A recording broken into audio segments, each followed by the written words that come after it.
સતગુરુ મહારાજની જય. સત્ય સનાતન ધર્મની જય. સદગુરુ સેવા સોયલી પણ નભાવવી મુશ્કેલ, નટડી ચાલે દોર પર એવો છે આ ખેલ. આજે પીપળી ધામના બ્રહ્મલીન સંત શ્રી સવારામ બાપુની એક ભજન વાણીને મતિ અનુસાર સમજવાનો પ્રયત્ન કરવો છે. અને ભજનના શબ્દો છે, આત્મરે આયો તો વિવાનું વોરવા. તો જોઈએ સવારામ બાપુએ પહેલી કડીમાં શું કીધું છે કે આત્મરે આયો તો વિવાનું વોરવા, ઉલટું વર્ષનું વોર્યું રે, ભૂલ રે ખવરાવી તુને ભ્રમણાએ, મૂર્ખ હરદામાં ન ખોલ્યું રે, આત્મરે આયો તો વિવાનું વોરવા. હવે સવારામ બાપુના આ એક ધોળ પ્રકારનું પ્રભાતી રાગમાં ગાઈ શકાય ને એવું સુંદર મજાનું આ ભજન છે. અને હારા હારા કલાકારોએ પણ ગાયું છે. ખૂબ જાણીતું આ ભજન છે. પ્રથમ ચરણમાં કીધું કે આત્મરે આયો તો વિવાનું વોરવા. તો હવે આ સાંભળીને ઘણા સાધકોના મનમાં થોડોક તર્ક થાય કે આત્મા તો આવવા જવા વાળો નથી, તો પછી આત્મા આવ્યો તો એમ કેમ કીધું? પણ સંતોની વાણીમાં જ્યાં જ્યાં આપણી સમજની માપપટ્ટી ટૂંકી પડે ને ત્યારે સમજાય નહીં, એટલે એના અર્થ જુદો આપણને લાગે.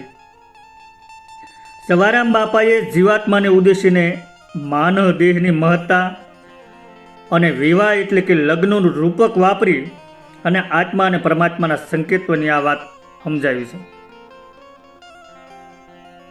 કે હે જીવાત્મા, તું આ મનુષ્ય જન્મમાં પરમાત્મા સાથે મિલન કરવા માટે એટલે કે વિવાહ કરવા માટે આવ્યો હતો, પરંતુ તું તો એના બદલે મૃત્યુ અને જન્મ મરણના ચક્કરને જ ઓછતો રહ્યો. આવું એમનું કહેવાનું છે. એનો સીધો અર્થ એ છે કે મનુષ્ય જન્મનો હેતુ આત્મા અને પરમાત્માનું મિલન છે, અને સંતો એને લગ્ન કે વિવાહના રૂપકોથી કહે છે. તો વિવાહનું શું વરવાનું હતું? સંતો કહે છે કે આપણે અહીં આત્મધન વરવા માટે આવ્યા છીએ. સત્ય જ્ઞાન, ભજન, સેવા, સમરણ આ બધું વરવાનું હતું. પણ આપણે અહીં આવી શું વર્યું? તો કે ઉલટું વર્ષીનું વર્યું. ભૂલ રે ખવરાવી તુને ભ્રમણાએ. વર્ષી એટલે મૃત્યુ પછી થતી વર્ષી, શોક ક્રિયામાં જે વિધિમાં થતું હોય. તમે વિચાર કરો કે આપણે નિશ્ચિત નક્કી કરેલા બજેટ લઈને વિવાહનું વરવા ગયા હોઈએ અને પછી ત્યાં જઈને પહેલાં મશીનના લોઢા ખરીદીને પાછા પૈસા બધા ખૂટવાડી દેવી, તો શું દશા થાય? લગ્નનું વરવાનું બાકી રહી જાય ને, તો આપણે કેવી મૂર્ખાઈ ગણાય. એમ આપણને આ જીવન મળ્યું છે, આ માનવ દેહ મળ્યો છે, અને ગણતરીપૂર્વકના શ્વાસા આપ્યા છે. એમાં ભજન ન કરીએ અને દુનિયાદારીની માયાજાળમાં જ આ આયુષ્ય પૂરું થઈ જાય, શ્વાસા પૂરા થઈ જાય, તો કેવડી મૂર્ખામી કહેવાય. ધન, દોલત, માલ ખજાના કે પુત્ર પરિવાર આ બધું સર્વસ્વ નથી. સર્વસ્વ તો પરમાત્માનું નામ જ છે. અને છતાંય આપણે આયુષ્ય પૂરું થઈ જાય ત્યાં સુધી ભગવાનનું ભજન ન કરીએ, માયામાં ને માયામાં જ અટવાઈને જિંદગી પૂરી કરી નાખીએ, તો પછી કેવડી મોટી ખોટ ગણાય. એટલે જે કાર્ય માટે આવ્યો હતો તે કર્યું નહીં, ઉલટું જન્મ મરણ, માયા, વિષય, વાસના અને દેહ અભિમાનમાં જ જીવન વેડફી નાખ્યું. એટલે કે લગ્નની તૈયારી કરવાને બદલે જાણે વર્ષીની તૈયારી કરી. આત્મકલ્યાણ કરવાને બદલે જન્મ મરણના ચક્કરને જ મજબૂત બનાવ્યું. આવું સવારામ બાપુ કહે છે. ને આવું શું કામ થયું? તો કે ભ્રમણાએ ભૂલ ખવડાવી દીધી. હવે ભ્રમણા શું હતી? તો ભૂલ એ હતી કે દેહને જ પોતાનું સ્વરૂપ માનવાની ભૂલ. હું શરીર છું એ જ મૂળ ભ્રમ છે, અને એમાંથી જ મોહ, મમતા અને દુઃખ જન્મે છે. દેહ જન્મે છે, દેહ મરે છે. જ્યાં સુધી દેહ ભાવ છે ને ત્યાં સુધી જન્મ મરણનું ચક્કર મટવાનું નથી. દેહને પોતાનું સ્વરૂપ માની લીધું, સંસારને સત્ય માની લીધો, સંપત્તિ, માન, મરબતો, પદ, પ્રતિષ્ઠા, સંબંધોમાં જ સુખ શોધ્યું. જ્યાં શોધવાનું હતું ત્યાં શોધ્યું નહીં. એટલે સવારામ બાપા કહે છે કે મૂર્ખ હરદામાં ન ખોલ્યું. કારણ કે પરમાત્મા આપણાથી તસુ વાય શેટા નથી. સંતો વારંવાર કહે છે કે જેને શોધવા જગત ફરે છે તે પોતાના હૃદયમાં બેઠો છે. પણ અજ્ઞાનવશ મનુષ્ય તીર્થો, ક્રિયાકાંડ, બહારની દોડધામમાં ફરે છે અને પોતાના હૃદયમાં રહેલા આત્મતત્વને શોધતો નથી. અને ભોજા બાપાએ પણ આ જ વાત કરી છે ને કે મૂર્ખાની દાઝડી થઈ ધોળી, હૃદયમાં જોયું નહીં જરા ખોળી. આયુષ્ય પૂરું થવા આવ્યું ત્યાં સુધી બહારની વસ્તુમાં જ ફાંફા માર્યા, પણ બહાર પરમાત્મા ક્યાંય મળે એમ નથી. કારણ કે તું જેને શોધે છે તે તું પોતે જ છે. પછી તું બહાર મંદિરોમાં, તીર્થસ્થાનોમાં ગોતવા જઈશ તો ક્યાંથી મળશે? અને એટલે તો કબીર સાહેબે પણ કીધું છે કે મોકો કહાં ઢૂંઢે રે બંદે, मैं तो तेरे पास में, ना तीर्थ में, ना मूर्त में, ना एकांत निवास में, ना मंदिर में, ना मस्जिद में, ना काबे कैलाश में, मैं तो तेरे पास में, मैं तो तेरे पास में. આવું કબીર સાહેબે પણ કીધું જ છે કે પરમાત્મા ક્યાંય શેઠો નથી, હું તારી પાસે જ છું. હવે બીજી કડીમાં આગળ શું કહે છે સવારામ બાપુ કે અનુભવી હતા એને અળગા કરી, દુઃખ દુનિયાનું ડોળ્યું, વીખ હતું તે ગતમાં વાપર્યું, અમૃત આયુ ઈ ઢોળ્યું રે, આત્મ રે આયુ તો વિવાનું વરવા. ભજનની આ બીજી કડીમાં સવારામ બાપા આપણી એટલે કે જીવાત્માની ભૂલ ક્યાં થઈ એ તરફ ઇશારો કરે છે, આપણી ભૂલને બતાવે છે. અનુભવી હતા તેને અળગા કરી, દુઃખ દુનિયાનું ડોળ્યું. એટલે કે જે સંતો, મહાપુરુષો કે જે પોતે સત્યનો અનુભવ કરી ચૂક્યા છે, જેને આત્મ પરમાત્માનું જ્ઞાન થયું છે, જેમની પાસે માર્ગ છે, એવા અનુભવી સંતોને જીવે અવગણના કરી, એમના જ્ઞાનનો લાભ લીધો નહીં. સંતો માર્ગ બતાવવા તત્પર હતા, પણ જીવે એમની વાતને મહત્વ જ ન આપ્યું. સત્યથી હંમેશા દૂર જ રહ્યું. અને પરિણામ શું થયું કે સંતોના આશ્રયમાં જવાના બદલે મોહ, મમતા, લોભ, ઈર્ષા, માન અપમાન, અહંકાર, આ બધાનો ભાર પોતાના માથે લઈને સંસારનું દુઃખ ઉપાડી લીધું.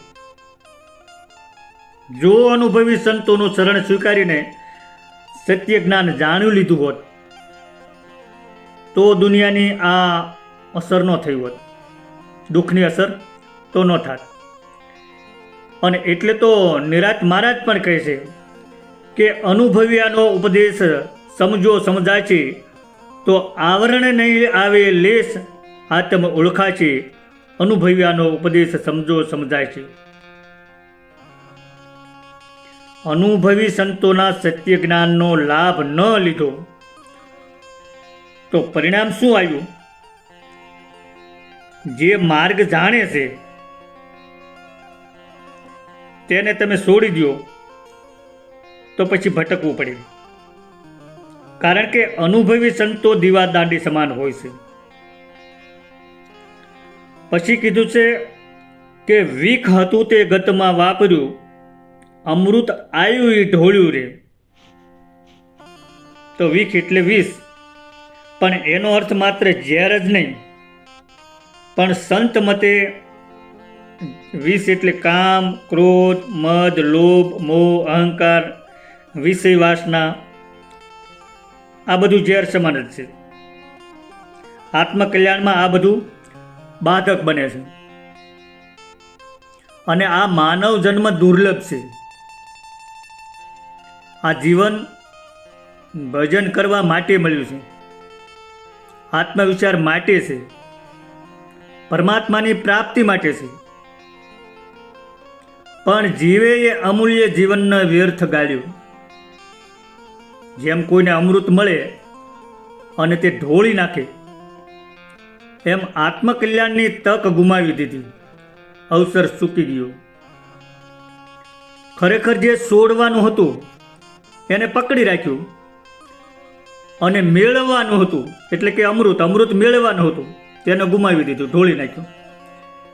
એટલે માનવ જીવન જે અમૃત સમાન છે. પણ ભજન ન કર્યું, આત્મવિચાર ન કર્યો, ગુરુ સેવા ન કરી, એટલે મળેલું આ જીવન વિષયોમાં વેડફાઈ ગયું. પછી ત્રીજી કડીમાં આગળ સવારામ બાપુ શું કહે છે કે જૂઠાની સંગાથે બાંધ્યો જીવને, જહાજ કાંઠે આવી બોલ્યું રે, સળ કરીને ગુરુને છેતર્યા, આયુષ્ય અગ્નિમાં ઓળ્યું રે, આત્મરે આવ્યો તો વિવાનું ઓરવાર. તો હવે ભજનની આ ત્રીજી કડીમાં પણ આગળની બે કડીમાં જે વાત કરીને એ જ વાત વધારે ધારદાર બનાવી અને કીધી છે દ્રષ્ટાંત સાથે. અને જીવાત્માની 3 ભૂલો બતાવી છે. કઈ 3 ભૂલો? તો એક તો જૂઠાનો સંગ, બીજી પોતાનું નુકસાન, અને ત્રીજી ગુરુ સાથે કપટ. જૂઠાની સંગાથે બાંધ્યો જીવને. તો જૂઠું શું? ખોટું બોલવું એ જ જૂઠું એવી વાત નથી, એથી કંઈક વિશેષ વાત છે. નાશવંતને શાશ્વત માનવું, દેહને પોતાનું સ્વરૂપ માનવું, અને માયાને સત્ય માનવી, આ જૂઠું. કહેવાનો મતલબ એ છે જીવાત્માએ જૂઠા આધાર સાથે સંબંધ બાંધ્યો, મનની સાથે નાતો બાંધ્યો, પણ પરમાત્માની સાથે નાતો બાંધ્યો. પરમાત્માની સાથે નાતો ન બંધાય ત્યાં સુધી આત્મકલ્યાણ નથી, ત્યાં સુધી પાર પહોંચાતું નથી. અને એટલે કીધું કે જહાજ કાંઠે આવીને બોલ્યું. હવે દરિયાઈ વેપારમાં કોઈ વેપારીના માલનું વાણ આખો દરિયો ઓળંગીને કાંઠે પહોંચવાની તૈયારીમાં હોય અને ત્યારે એ વાણ ઊંધું વળી જાય ત્યારે શું સ્થિતિ થાય? એમાં ભવસાગર તરવા માટે માનવ દેહરૂપી નાવ મળ્યું છે. અને છેલ્લી ઘડીએ એટલે કે મૃત્યુના સમયે અગર તો આત્મવિચારની ઘડીએ સમજાય કે મેં જે નાશવંતની સાથે ખોટાની સાથે નાતો બાંધ્યો હતો એ ત્યારે સંસારનો કોઈ આધાર કામ આવતો નથી. જ્યારે હાસી કસોટીનો સમય આવે ને ત્યારે ધન, પ્રતિષ્ઠા, સંબંધો, માન, મોભો, પદ, દેહ બધું છૂટી જાય છે. અને ત્યારે જીવને સમજાય છે કે જે પકડ્યું હતું તે સ્થિર નહોતું. એટલે સંત અહીં કહે છે કે જે આશરો માન્યો હતો એ જ અંતે ડૂબાડી ગયો. અને પછીના ચરણમાં કીધું કે સળ કરીને ગુરુને છેતર્યા. સળ કરીને ગુરુને છેતર્યા એટલે પૂર્ણ સમર્પણ ન કર્યું અને બહારથી શિષ્ય બન્યો પણ ગુરુ વચનમાં ન રહ્યો, અંદરથી મનમાની જ રાખી, દંભ કર્યો, ગુરુની આજ્ઞા ઉપર છેલ્લી સ્વીકારી, પણ આચરણમાં ન ઉતારી. પણ હાસા ગુરુને કોઈ છેતરી શકતું નથી. એટલે ગુરુને નહીં પણ પોતાને જ છેતરો ગણાય, કારણ કે હાસા ગુરુ ક્યારેય છેતરાતા નથી. લાખાએ ગુરુ ઉગમસિંહને છેતરા હતા, પણ એમાં લાખો જ છેતરાયો હતો. લાખાને પસ્તાવાનો પાર નહોતો રહ્યો. હવે એ વાત કાંઈક એવી છે કે અંજાર શહેરમાં સતી તોરલ અને જેસલ પીરે સૌરા મંડપનું આયોજન કરેલું, અને એ ધર્મ ઉત્સવમાં ઉગમસિંહ બાપુ અને લાખોજી રથ જોડીને અંજાર જવા રવાના થયા છે. ધર્મ ઉત્સવની મુખ્ય ગાદી ઉપર ઉગમસિંહ બાપુ બિરાજવાના છે એ લાખાજીને ખબર હતી, પણ પોતાના મનમાં મુખ્ય ગાદી પર બેસવાનો અને મોહ જાગ્યો. એટલે ચિત્ત વિચલિત થતા રસ્તામાં એક વાય આવી. ત્યાં પાણી પીવાના બાને એ રથ ઊભો રાખી અને ઉગમસિંહ બાપુને કૂવામાં ધક્કો મારી અને પોતે અંજાર તરફ રથ લઈને નીકળી ગયેલા. હવે બીજી બાજુ ગઢ ઢેલડી એટલે કે મોરબી નગરનું સંત મંડળ એ પણ આ અંજાર શહેર તરફ જવા નીકળેલું, અને એ જ વાવ પાસે આવી અને પાણી પીવા માટે ઊભા રહે છે. વાવમાં નજર કરે છે તો ઉગમસિંહ બાપુ એ પદ્માસન વાળી અને વાવના પાણી ઉપર બેઠા છે. પહેલાના સંતો આવા પ્રમાણ આપી દેતા. સંત મંડળે ઉગમસિંહ બાપુને વાવમાંથી બહાર કાઢી અને પૂરા આદર સાથે અંજાર એ ધર્મ ઉત્સવમાં પહોંચાડ્યા. હવે જઈને જોયું તો મુખ્ય ગાદી ઉપર તો લાખાજી પોતાનું સ્થાન ગ્રહણ કરી લીધું છે, પણ ધર્મ ઉત્સવના સ્થળે ઉગમસિંહ બાપુની પધરામણી થતાં જ સર્વત્ર જય જયકાર થવા લાગ્યો. પણ એ સમયે એના ધર્મ ઉત્સવના નિયમો બહુ કડક હતા, અને એ સમયના નિયમ અનુસાર હાડા મણ તેલ એ કડાઈમાં ચડાવવામાં આવેલું, અને ઉગમસિંહ બાપુ આ તેલ ઉકળતી કડાઈમાં હર હર ગંગે કરી અને કૂદી પડે છે, અને એ ઉકળતા તેલના સ્નાન વિધિ કરી અને પછી ઉગમસિંહ બાપુ બહાર આવે છે ને, ત્યારે ધર્મોત્સવની મુખ્ય ગાદીએ પ્રવેશતાની સાથે જ દીપમાળા આપમેળે ઝળહળવા લાગે છે, આપમેળે વાજિંત્રો વાગવા લાગે છે. સંત સભા અને સેવકો ઊભા થઈ અને ઉગમસિંહ બાપુની વંદના કરે છે, અને મુખ્ય ગાદી પર બેઠેલા લાખાજી ગાદી ઉપરથી ગળથોલિયું ખાઈને હેઠે ગબડી પડે છે. ગુરુ ઉગમસિંહ બાપુ મુખ્ય ગાદી પર સ્થાન ગ્રહણ કરે છે. પછી કહેવાય છે કે લાખાજીના અંગે અંગમાં અગ્નિદાહ વ્યાપી જાય છે, અને ગુરુદ્રોહથી લાખાની દુર્ગતિ થાય છે. વાત તો આ બહુ લાંબી છે, પણ આપણી વાતનો સંદર્ભ છે એટલી દાય વાત આપણે કરી છે. ગુરુને છેતરવાનું પરિણામ સારું નથી આવતું, એમાં પોતે જ છેતરાય છે. પછી કીધું કે આયુષ્ય અગ્નિમાં ઓળ્યું રહે, એટલે કે માનવ જીવન અમૂલ્ય હતું પણ વેડફી નાખ્યું. કેવી રીતે? તો કે કામમાં, ક્રોધમાં, લોભમાં, મોહમાં, દંભમાં, અભિમાનમાં, ઈર્ષામાં, અદેખાઈમાં, વિષય વાસનાઓમાં, દુનિયાની ખોટી દોડમાં. જેમ લાકડું અગ્નિમાં બળી જાય એમ વાસનાઓની આગમાં કામનાઓમાં બળી ગયું.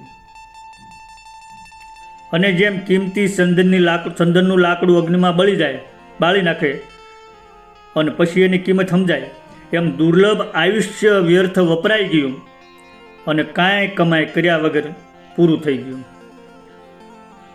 હવે ચોથી કડીમાં આગળ શું કહે છે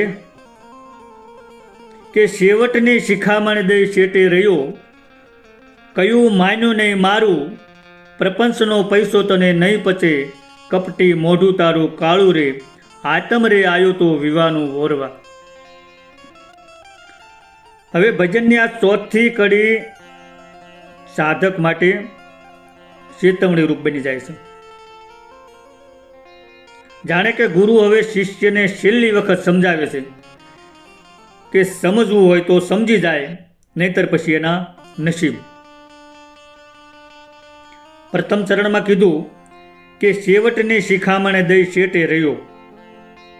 હાસા ગુરુ હોય એને એના શિષ્યની ચિંતા હોય છે કે જ્ઞાનમાં કાંઈ કાચું રહેતું હોય કે આચરણમાં સુધારો કરવા જેવું લાગતું હોય તો ગુરુ એને પાસે બેહાડીને પ્રેમથી સમજાવે છે. આવો ગુરુનો ભાવ હોય છે. એને વારંવાર સમજાવે છે કે તું ભજન કર, સંતોના સાનિધ્યમાં રહે, સંતોનો સત્સંગ સાંભળ અને આત્માની ઓળખ કરી લે, અને માયાથી પણ સાવચેત રહે. કારણ કે માયામાં ફસાઈ જઈશ ને તો તારું આત્મકલ્યાણ નહીં થાય. પણ જ્યારે કોઈ શિષ્ય ગુરુની વાત સાંભળતો નથી ત્યારે ગુરુ પોતાની ફરજ પૂરી કરીને દૂર રહી જાય છે. એટલે કે છેલ્લા શબ્દો કહી દેશે કે મેં તને માર્ગ બતાવ્યો, હવે હાલવું ન હાલવું એ તારી મરજી. કારણ કે ગુરુ માર્ગ જ બતાવે છે, હાલવાનું તો શિષ્ય હોય છે. પછીના ચરણમાં કીધું કે કયું માન્યું નહીં મારું. તો અહીં ગુરુની વેદના પ્રગટ થાય છે. કારણ કે ગુરુનું પાત્ર છે ને એ માના પાત્ર જેવું છે. બાળક ખીજાણું હોય ત્યારે મા પોતાના બાળકને તોફાન કરતું હોય ત્યારે મારી લે છે, પણ એના દિલમાં તો કરુણા જ હોય છે, પ્રેમ જ હોય છે. એમ ગુરુના હૃદયમાં પણ દયા અને કરુણા જ હોય છે. એટલે એને મનમાં દુઃખ થાય છે. જ્ઞાન સાંભળ્યું, ઉપદેશ સાંભળ્યો, પણ જીવનમાં ઉતાર્યું નહીં. અને મોટા ભાગના સાધકોની મુશ્કેલી છે. પણ આ બધો વિચાર છે ને પહેલા કરવો જોઈએ. કારણ કે સાંભળવું સરળ છે, જીવવું મુશ્કેલ છે. જો મોજ શોખો જ કરવા હોય, પોતાની મતાએ જીવવું હોય તો ઉપદેશ ન લેવાય. ઉપદેશ લીધા પછી રેણીમાં રહીને સત્યના માર્ગે હાલવું જોઈએ. પછી કીધું કે પ્રપંચનો પૈસો તને નહીં પચે. તો અહીં પૈસાનો અર્થ માત્ર રૂપિયા નથી,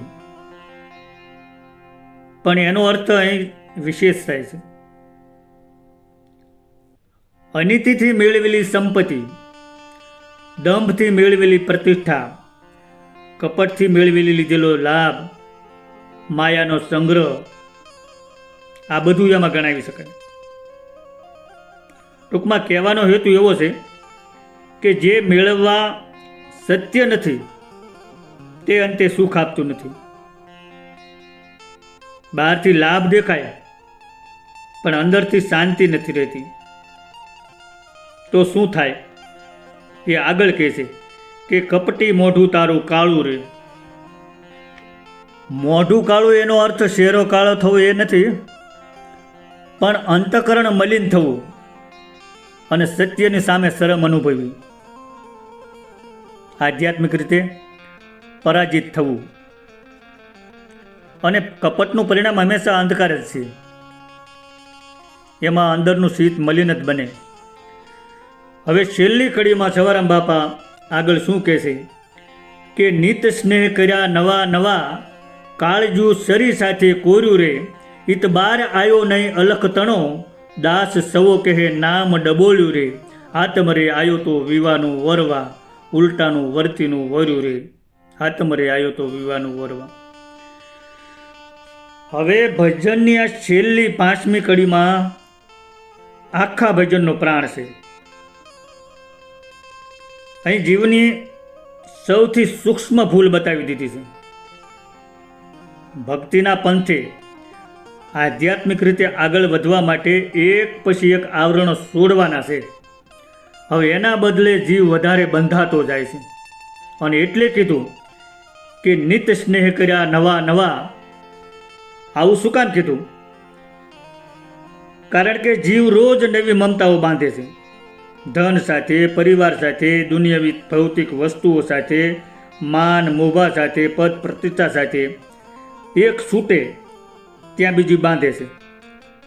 માટે સવારામ બાપા અહીં કહે છે કે પરમાત્મા સાથે પ્રેમ કરવાને બદલે તું રોજ રોજ જે નાશવંત છે એવા સાથે નવા સંબંધમાં બંધાતો ગયો. જેમાંથી છૂટવાનું હતું એમાં ઉલટાનું હતું, વધારે ને વધારે બંધાતો ગયો.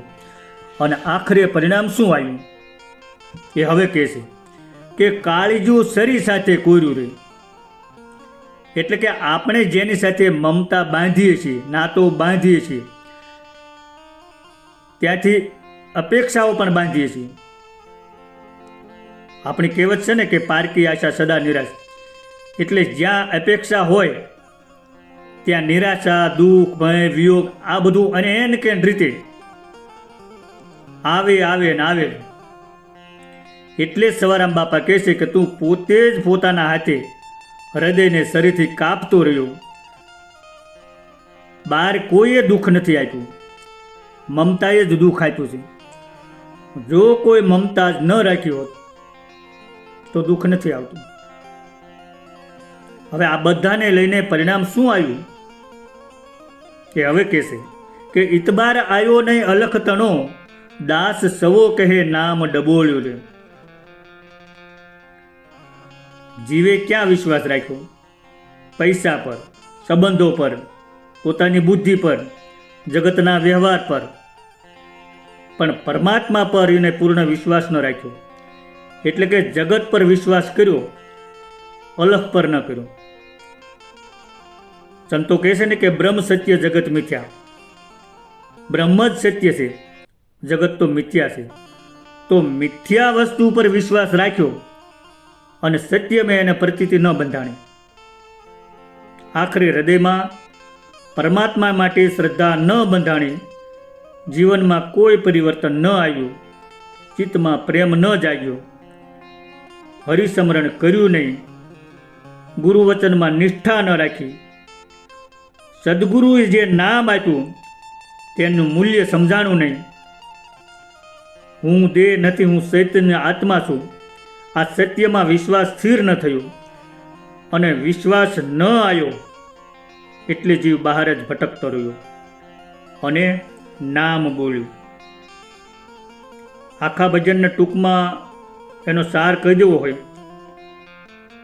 તો એટલો જ છે કે હે જીવ, તું પરમાત્મા સાથે મિલન કરવા મનુષ્ય જન્મમાં આવ્યો હતો, પરંતુ માયાના ભ્રમમાં પડી અનુભવી સંતોને છોડ્યા, જૂઠા પ્રપંચમાં ફસાયો, ગુરુવચન ન માન્યું, સંસાર સાથે મમતા બાંધી અને અલખ પર વિશ્વાસ ન કર્યો.